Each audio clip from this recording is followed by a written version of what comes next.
become a teacher, just like she dreamed as a little girl. But now, her dream had grown bigger. She didn't just want to teach language or math. She wanted to teach courage. She wanted to help people believe in themselves. At the bottom of the page, she wrote, "I want to teach hope." Lila applied to a local college program for early childhood education. A few weeks later, she received an email asking her to come in for an interview.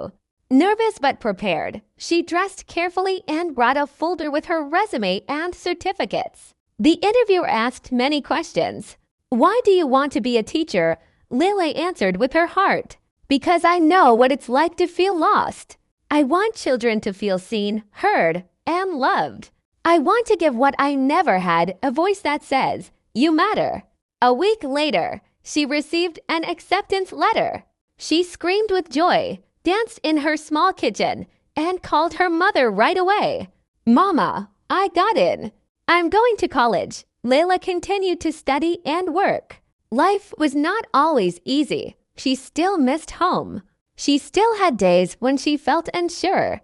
But now she had a purpose. She had friends, a growing family with Sarah, and a community that believed in her. One winter evening, as snow fell gently outside, Lila lit a candle and looked around her small apartment.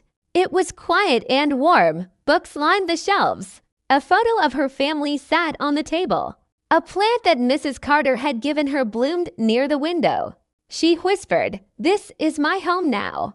Not because it's perfect, but because I built it with courage."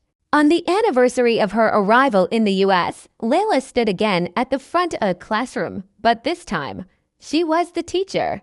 The children looked up at her with wide eyes. She smiled and said, "Hello, my name is Miss Lila. Today, we are going to learn a new word. That word is brave." The children repeated it with joy. Brave. She wrote the word on the board and thought about the path she had walked, from fear to strength, from silence to voice. After class, one little girl stayed behind. She looked nervous. Lila bent down and said gently, "What is it?" The girl whispered, "I don't speak English well." Lila took her hand and smiled. "That's okay. You're not alone. I was just like you. And guess what? You're already brave."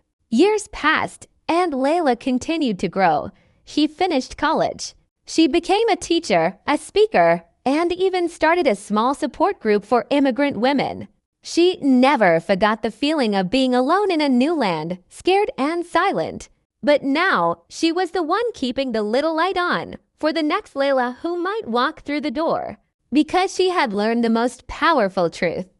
Bravery is not the absence of fear, it's the choice to keep going anyway.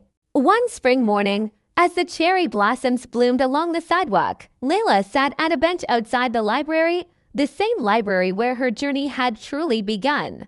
She opened her notebook and began to write, but this time, not to her mother or her friends. This time, she was writing a letter to someone very special, her younger self. "Dear Lila, I remember you, the girl who stood at the airport with fear in her eyes and dreams in her heart. The one who didn't know what the future held.